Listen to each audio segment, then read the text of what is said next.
E aí, meu amigo e minha amiga do Universo Físico, aqui é o Lucas do Universo Discreto para mais um vídeo. Já um pouco sem paciência, porque eu tava gravando esse vídeo já, eu tava quase no final, aí eu percebi que eu não liguei a gravação do áudio aqui. E eu não tô gravando o áudio do notebook aqui também, porque ele não fica bom, então não tinha áudio nenhum, então tô tendo que recomeçar aqui. Mas tá bom, né? Isso aí não é problema de vocês, né? É problema meu. Mas enfim, do que eu vou falar aqui hoje? Eu vou finalmente dar continuidade a essa série de Machine Learning aí. Já deve ter uns 3 meses que eu não gravo vídeo, né? Eu fiquei um tempo focando nos vídeos mais de divulgação. Eu acho que nos próximos meses eu vou voltar a gravar vários vídeos só de programação, só de código. Em geral eles são mais fáceis de gravar. Então vamos ver se a gente adianta ou até se a gente termina, enfim, em algum momento essa série de Machine Learning para fazer uma série só de Deep Learning, que seria bem legal. Mas enfim, de que algoritmo que eu vou falar hoje? Vamos ver se a gente consegue, enfim, terminar essa parte de algoritmos de classificação. Tá faltando 2 algoritmos aqui para eu terminar. Esse desse vídeo agora, que é o de árvore de decisão, e o próximo que é o Random Forest, né? A tal floresta randômica. Mas tudo bem, vamos lá. Sem enrolar, né? Vamos para a explicação. Vai ser naquele mesmo formato. Eu vou primeiro ensinar de um jeito mais intuitivo como o algoritmo funciona e depois vamos implementar ele funcionando direitinho no Python. Então, vamos embora. Então, pessoal, eu acho que um bom jeito de explicar a árvore de decisão é desenhando, né? Então, vamos desenhar aqui. Eu vou fazer um gráfico XY. Não vai ficar muito bonito porque eu estou usando o mouse do notebook mesmo, né, o trackpad, mas tudo bem. Você tem eixos X e Y aqui e eu vou desenhar uma série de pontos, né? Esses pontos aqui, né, vou usar o pincel aqui, vou desenhar vários pontos. Esses pontos aqui, eles representam uma série de informações, né? Pode ser, por exemplo, pode ser uma coisa bem simples, como, por exemplo, classificar as pessoas pela altura e pelo peso, para dizer se as pessoas estão em forma ou não. Vou ver se eu faço um exemplo nesse sentido aí. Aí vamos supor que você vai ter outros pontos verdinhos. E aqui depois você vai ter outros pontos vermelhinhos, né? Beleza, acho que assim tá bom. O que acontece? Vamos supor, por exemplo, que o eixo X aqui embaixo é a altura, enquanto o Y é o peso, né? Pode ser assim, então aqui vai ser a altura, o X, e aqui em cima vai ser, por exemplo, o peso. Então, beleza? E como é que funciona a árvore de decisão? A árvore de decisão, ela lembra bastante aquele algoritmo da árvore BSP que eu falei em um dos meus vídeos recentes. A árvore BSP, ela foi muito usada, hoje ela é até menos usada, mas ela é importante para você entender motores de jogos, motores de visibilidade até hoje, então foi por isso que eu fiz aquele vídeo. Mas a árvore BSP é uma árvore geométrica. De certa forma, a árvore de decisão é parecida com uma árvore geométrica, né? É uma árvore que vai representar conjuntos homogêneos, conjuntos que têm amostras, elementos muito parecidos entre si, né? Acho que até uma forma, um exemplo simples que acabou de vir na minha cabeça agora para vocês entenderem o que é um conjunto homogêneo e heterogêneo, né? Vamos supor que você tenha uma sala cheia de pessoas. Essa sala cheia de pessoas tem pessoas das mais diferentes etnias. Você vai ter, por exemplo, caucasianos, pessoas afrodescendentes, você vai ter, por exemplo, asiáticos, né? E por aí vai. Você tem pessoas das mais diferentes etnias.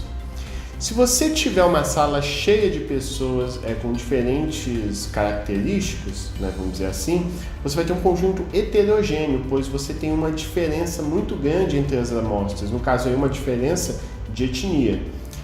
Agora, se você tiver uma sala só com caucasianos, outras só com afrodescendentes, outras só com asiáticos, cada uma dessas salas é homogênea, pois a população dela, né, no caso de amostras, você tem conjuntos muito similares, conjuntos que não divergem muito nessa característica, tá? Então, para você definir que um conjunto é homogêneo ou heterogêneo, tem que ser em relação a algo, tem que ser relacionado a alguma característica. Agora, vamos olhar esse gráfico aqui de peso e altura. A gente está assumindo que os vermelhos são de um conjunto diferente dos verdes. A gente não sabe a princípio. Quem vai calcular isso vai ser o método. Como? Eu vou explicar. Mas então vamos... aqui é como se a gente tivesse essa sala cheia de pessoas das mais diferentes características. No caso, com pesos e alturas diferentes. E claramente isso não está bom. Não tem como você classificar muita coisa se você nem tem conjuntos que divergem um do outro. E normalmente é assim que o algoritmo de árvore de decisão começa. Ele começa com um conjunto inteiro, sem nenhum tipo de classificação, e é ele que vai ditar essa classificação. Essa classificação funciona em função da entropia. E quando a gente fala de entropia, né, talvez vocês lembrem logo de cara de física, né, aquelas coisas de termodinâmica e tal, que eu nem manjo muito, então eu nem vou usar muito como exemplo, apesar do significado da entropia tem a ver com caos, de certa forma, de um sistema. Não sei se caos é a melhor palavra, né? A confusão, entre aspas, de um sistema. Mas eu nem vou me aprofundar porque eu não manjo de termodinâmica não, eu só tive termodinâmica no ensino médio e nem lembro de mais nada. Mas esse conceito, né, dessa desordem e tudo mais faz bastante sentido aqui. Quando a gente fala de entropia no contexto de computação, normalmente a gente está associando com informação, a entropia de uma informação. Quando o conjunto, né, de qualquer informação que você tenha tem uma entropia alta, significa que aquele conjunto ele tem bastante informação, ele é muito heterogêneo. E o que a gente quer nessa classificação final aqui é que a entropia do conjunto seja baixa. Eu não vou dizer a mais baixa possível, mas assim, tem que ser uma entropia bastante baixa, que justifique a separação entre esses conjuntos. E quem vai calcular como particionar esse conjunto de maneira que a entropia seja baixa vai ser o método de árvore de decisão. Como ele faz isso? Ele faz isso com uma matemática bastante particular dele, que eu não vou focar aqui, eu nem estudei muito ela a fundo para discutir aqui com vocês agora, porque o propósito desse vídeo aqui é discutir como intuitivamente o método funciona e como a gente implementa ele em Python. Mas se vocês quiserem, se for um assunto que interesse muito de vocês, eu posso tentar pesquisar isso melhor, talvez produzir um roteiro bacana que explique isso e talvez gravar um vídeo realmente dizendo como que essa árvore de decisão faz essa partição entrópica, né, em função da entropia. Mas não é o caso agora, eu não vou focar nisso. A gente pode assumir, para a gente entender mais fácil, que seria tipo um desvio padrão. Não é só desvio padrão que o método usa, né? Ele usa uma matemática bastante robusta, mas você pode assumir que é tipo um desvio padrão. E a ideia é você ter um desvio padrão baixo, né? Ou seja, de forma que o conjunto ali ele divirja pouco em relação à média. Pois então, aí vamos trabalhar no método aqui de verdade, né? Aqui a gente pode assumir, entender que os vermelhinhos eles possuem bastante homogeneidade, representam um conjunto bem homogêneo, e os verdinhos representam outro conjunto bastante homogêneo. Então faz sentido a gente particionar separando os vermelhinhos dos verdes. Então vamos supor, o nosso método aqui calcula que se eu particionar assim, né, bem no meio, igual eu estou fazendo aqui agora, se eu particionar bem no meio, eu vou estar separando em duas partições, né, uma partição da esquerda e uma à direita, que são mais homogêneas entre si do que a anterior. Anterior você tinha um conjunto só com todo mundo, não era nada homogêneo, agora está mais homogêneo. Ainda não é suficiente, pois você ainda tem conjuntos que tem verdinhos com vermelhinhos, mas você já fez uma separação ali razoável. Aí a gente pode assumir, por exemplo, que essa separação aqui é mais ou menos de 175 centímetros, né? 1,75 m. Então, daqui para a direita você vai ter pessoas altas e daqui para a esquerda você vai ter pessoas baixas. Seria então uma maneira bem simples de você separar pessoas altas de pessoas baixas. Naturalmente, isso também vai ser descrito em função de uma árvore muito parecida com a BSP, que eu falei naquele vídeo, então eu vou até botar na descrição, né? Vou colocar aí caso vocês queiram ver, que eu acho que o vídeo da BSP vai te ajudar bastante, vai complementar bastante seus conhecimentos, até para entender esse método aqui agora. A árvore, caso você não esteja muito habituado com o conceito de árvore na computação, a árvore é composta por nós e arestas. Cada bolinha é um nó. Vai representar uma parte desse conjunto aí. Ao menos quando a gente fala de árvore no sentido de árvore geométrica. Então você vai ter esse nó aqui. E esse nó vai fazer a distinção entre o conjunto, os conjuntos dos altos e dos baixos. Você vai ter os altos e os baixos. Quando for alto, você vai acessar o seu filho da direita. E quando for mais baixo a pessoa, você vai acessar o filho da esquerda. No caso aqui, só para simplificar, a gente não assume que vai ter alguém com exatamente 1,75 m. Mas se tivesse também não seria um problema sério, a gente poderia jogar tanto no filho da direita quanto da esquerda. Mas como assim filho, né? Que negócio é esse? Se você nunca viu árvore, você deve estar estranhando.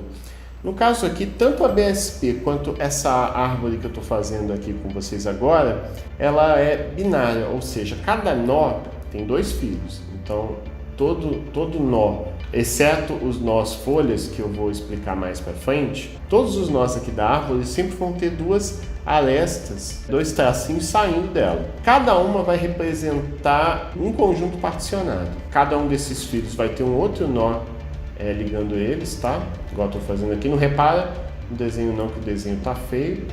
Então, esses 2 caras de baixo aqui, eles representam as partições que eu fiz do cara de cima. Então, esse nó aqui de cima, que a gente chama de nó raiz, ele representa todo o conjunto, ele representa o gráfico inteiro. Enquanto esse filho aqui da esquerda, ele representa o conjunto, a partição de todo mundo que é mais baixo que 1,75 m. Então, todo esse retângulo aqui que eu estou passando o mouse em cima, todo esse retângulo da esquerda. Enquanto o filho da direita aqui, esse cara, é todo mundo que é mais alto do que 1,75 m, ou seja, todo esse conjunto aqui da direita, certo? Então você tem essa separação. E você vai continuar particionando enquanto os conjuntos não forem homogêneos o suficiente. E aí você pode implementar isso de diferentes maneiras no método, mas você não precisa se preocupar com isso, pois se você estiver usando a scikit-learn, que é a biblioteca que a gente está usando em toda essa série de vídeos aqui, ele já faz esse cálculo, né? Aí novamente, se vocês quiserem esse vídeo explicando como que ele verifica essa questão da entropia e quando que ele para de particionar a árvore, eu posso fazer um vídeo separado só sobre isso, né? Pode ser um adendo a esse daqui, né? Aí comentem aí embaixo, né? Mandem algum feedback para eu saber se é interessante eu discutir isso ou se para vocês não importam muito. De qualquer forma, nos livros, de maneira geral, você tem essas informações aí bem explicadinhas, ou na própria internet, né, se você pesquisar no Google, mas enfim, tudo bem. Agora, a gente vai ter que particionar de novo, pois esse filho da esquerda, essa região aqui, ela ainda está bastante heterogênea, pois você tem verdinhos com vermelhos. Então, o método pode assumir, por exemplo, que a melhor separação é aqui. Ele analisou a entropia de alguma maneira e verificou, por exemplo, que o desvio padrão é mais baixo para os 2 filhos novos agora se eu cortar aqui. Aí aqui vai ser um peso, né? Porque aqui é o eixo Y. Então vamos assumir aqui, por exemplo, que o peso aí vão ser pessoas baixas, vão ser, por exemplo, sei lá, 80 quilos. Tô chutando assim eu não estou com nenhum compromisso, né, de assumir que esse aqui seja realmente um exemplo real para você fazer classificação de pessoas fora de forma ou em forma. Estou chutando completamente aqui. Mas tudo bem. Então, você teve essa outra divisão aqui. Então, nesse caso, o filho da esquerda aqui vai ter mais 2 filhos, que são cada um desses novos conjuntinhos aí que foram produzidos. Você tem esse aqui, e novamente você vai ter 2 filhos de cada lado aí de novo. Então você tem um filho aqui, você tem outro filho, por exemplo, aqui. Eu desenhei pequeno para não prejudicar ali o outro filho, né? Porque eu vou ter que desenhar mais 2 filhos ali depois. Mas tudo bem, beleza. Com isso eu fiz mais uma separação, né? 2 partições. E você vai ter novamente de cada lado. Você pode ter, por exemplo, aqui um y menor que 80, que seria o filho aqui da esquerda, né? Seria onde você tem esses vermelhinhos aqui, né? E aqui do outro lado, eu vou desenhar aqui embaixo, para não atrapalhar o desenho, e aqui vai ser o y igual a 80. Novamente a gente está assumindo que ninguém tem exatamente 80, mas se tivesse, poderia ficar em qualquer um dos 2 lados, né? Isso aí não prejudica muito o método. Beleza, então você tem esses 2 conjuntos. Vamos pintar com as cores, né? Agora chegamos nas folhas. Quando um nó não é particionado mais, ele não tem filhos, ele é um nó folha. E a gente tem um nó folha, esse aqui do conjunto dos verdes, e esse aqui à esquerda do conjunto dos vermelhos.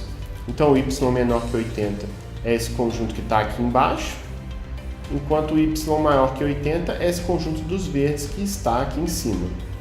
Da mesma forma, a gente ainda vai ter que dividir esse outro filho aqui, pois você tem uma partição gigantesca aqui de vermelhos com verdes. Aí vamos supor, por exemplo, que ele corta aqui.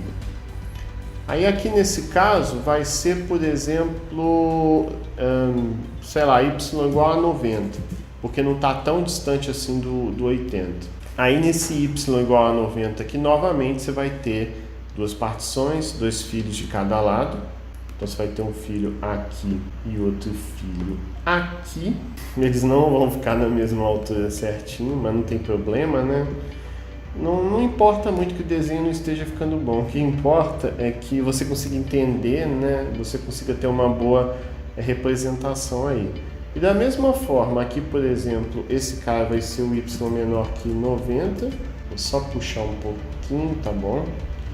E aqui eu acho que eu consigo, vai ser o y maior que 90. Beleza. Aí aqui novamente você vai ter 2 folhas, né? E essa folha aqui, os caras menores que 90 vão ser os verdinhos, né? Todo mundo que está abaixo do 90 aqui. E aqui em cima, os caras acima do 90 que vão ser os vermelhinhos. E com isso acabou. Aí a gente pode assumir, por exemplo, que os vermelhinhos são as pessoas em forma, enquanto os verdinhos são pessoas fora de forma, seja por serem magras demais, né, com pouco músculo, sei lá, e outras pessoas mais rechonchudinhas. Novamente, esse exemplo não tem compromisso nenhum com a verdade, tá? Com valores que eu fui tirando da minha cabeça agora. Então a árvore de decisão funciona dessa maneira, ela faz essa separação até que os conjuntos sejam bem homogêneos. Também não vale a pena você dividir muito de maneira muito exagerada, senão você vai cair no problema do overfitting, que eu não sei se eu já falei de overfitting em algum vídeo anterior, eu imagino que sim, mas overfitting é quando você ajusta o modelo de uma maneira tão exagerada que ele pode até funcionar bem para o conjunto que você treinou, mas não funciona bem para o conjunto do mundo real. Então você não pode nem dividir pouco, senão você vai ter grupos heterogêneos demais, e nem pode dividir de maneira muito exagerada, que aí nesse caso você vai estar separando conjuntos que são bastante parecidos e não vai dar para confiar muito na sua classificação. Sua classificação vai ficar muito suscetível ao próprio modelo, né? Ao próprio conjunto que você está usando para treinar. E assim, a árvore de decisão ela tem algumas vantagens. A primeira é que é muito fácil você construir uma árvore. Isso aqui que eu mostrei, a programação disso, o código por trás disso é bastante simples de executar. É fácil você acessar esses elementos, né? É bastante tranquilo. Muito fácil também de interpretar. Vocês podem olhar aí o exemplo que eu desenhei, é bastante fácil de entender. E ela dá resultados muito bons, de maneira geral.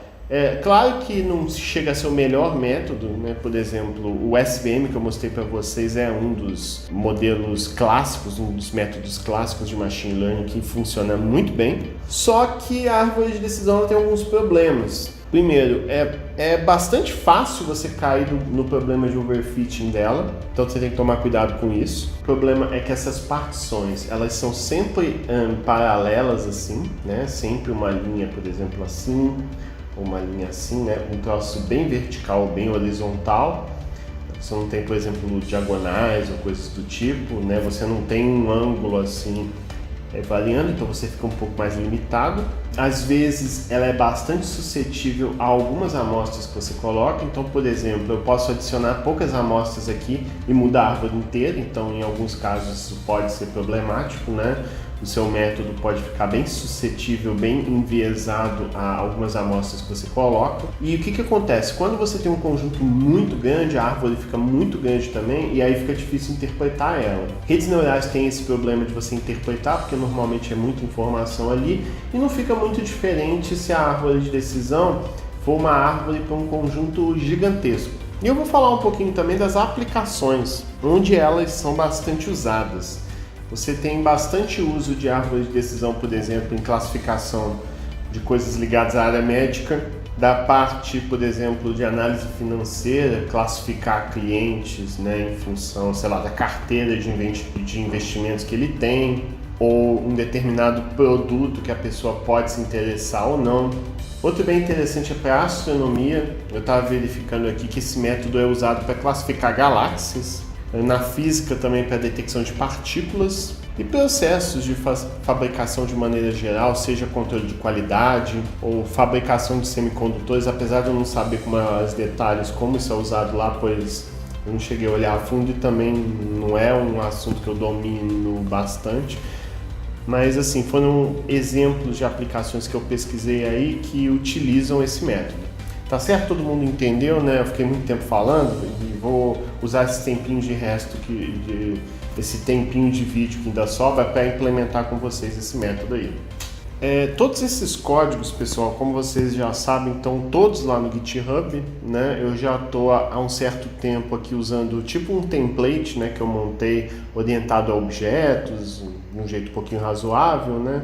Para vocês usarem, né? A ideia é vocês terem um framework mesmo completo, que aí vocês testam os dados, né, de vocês. Muita gente de outras áreas, seja da física, seja, sei lá, de engenharias de maneira geral, ou até outras áreas que fogem um pouquinho da parte de exatas, o pessoal da área da astronomia também tem precisado muito de métodos de machine learning para suas áreas.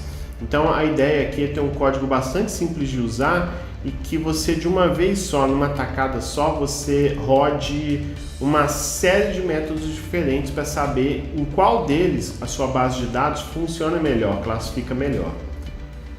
Então, né, vamos continuar a usar esse template aí, vai estar aí na descrição todo esse código aqui. Eu já montei um template aqui para a árvore de decisão. O arquivo aí já se chama Decision Tree e aqui a gente vai adicionar da sklearn a biblioteca Tree, que é onde estão implementadas as árvores de maneira geral que a scikit-learn tem, e a gente vai importar o Decision Tree Classifier. Beleza. Aí a gente vai instanciar o objeto classificador, ele vai ser também um Decision Tree Classifier. Beleza. E aqui dentro tem muitos parâmetros, tá, pessoal? Eu não vou explicar a fundo eles não nesse vídeo, né? Pode ser o caso de eu estender essa série no futuro e aí eu mostro os outros parâmetros quando é mais interessante utilizar eles, mas eu vou mostrar um aqui que é essencial, que é eu coloquei classifier, desculpa, é criterion. O criterion é qual critério você vai usar para particionar esses conjuntos. E normalmente o que a gente usa é a entropia. Então quando você define que o critério é a entropia, o método ele vai por si só avaliar os conjuntos e verificar como que é a melhor forma de particionar de um jeito que os conjuntos sejam bastante homogêneos entre si. Então a entropia ali que vai fazer isso. E aí só falta a gente chamar o fit. O fit é quem vai computar esse modelo, computar esses parâmetros por trás desse modelo. Passando aqui o xtrain, é T maiúsculo, e o ytrain, né? O meu x mesmo, né? As amostras aí no caso, as informações referentes a pessoas do Titanic. E outra coisa, né? No exemplo que eu mostrei para vocês, a gente tem duas features, né? Duas variáveis, que seria o peso e a altura. Mas você pode ter muito mais. No caso dessa base do Titanic, eu não lembro agora quais são, mas você tem muitos parâmetros, né? Eu fui mostrando ao longo dessa série de vídeos aí. E a árvore de decisão se sai bem mesmo com múltipla dimensionalidade. Bom, depois que eu faço isso daqui, eu vou retornar o classificador. Muito bom, com isso nós já temos aqui do direitinho, né? Você tem o Compute Example, que é basicamente o mesmo método que a gente já estava usando, né, em vídeos passados. Só lembrando rapidinho que no Predict Model você tem um parâmetro True aqui que você está passando, que ele simplesmente verifica se é uma árvore de decisão ou não. Porque aí, se for, o X ele pode estar fazendo parte de um vetor ou não.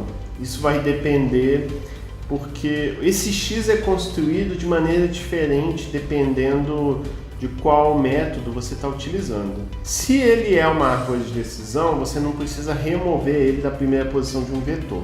Agora, quando ele não é uma árvore de decisão, eu não sei se eu falei certo, então vou repetir. Quando ele é uma árvore de decisão, o X já está correto, ele não faz parte de um vetor.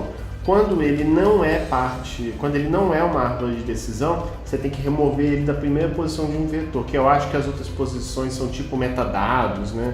Coisa do tipo. Outra coisa que eu acho importante falar, né? Como vocês podem ver aqui no código, eu estou passando falso nesse parâmetro aqui de preprocess data, e quando a gente vai no preprocess data, ele está perguntando aqui se você usa feature scaling ou não.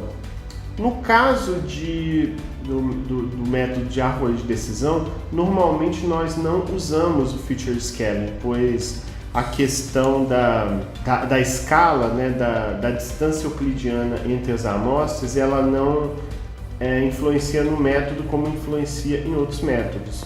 Mas assim, essa questão de usar ou não usar não vai importar muito aqui não.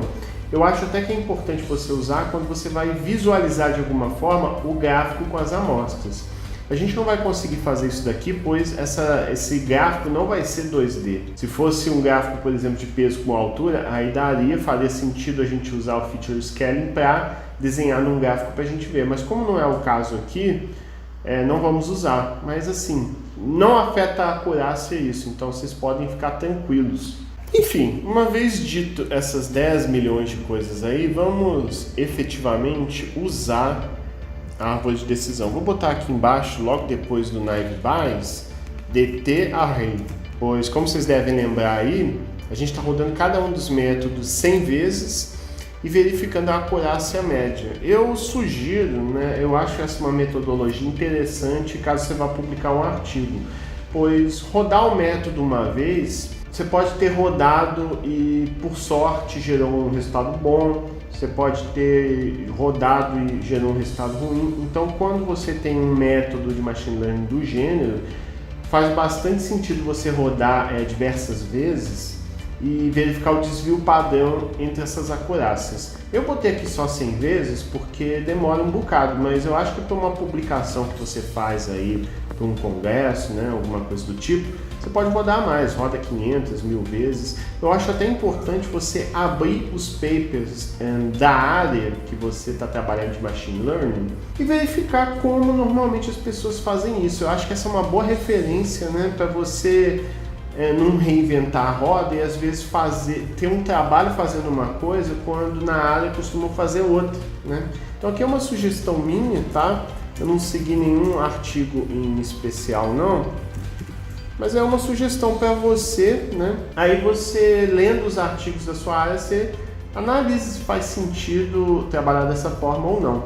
Bom, então vamos pegar aqui as acurácias obtidas a partir da matriz de confusão, que a gente consegue pegar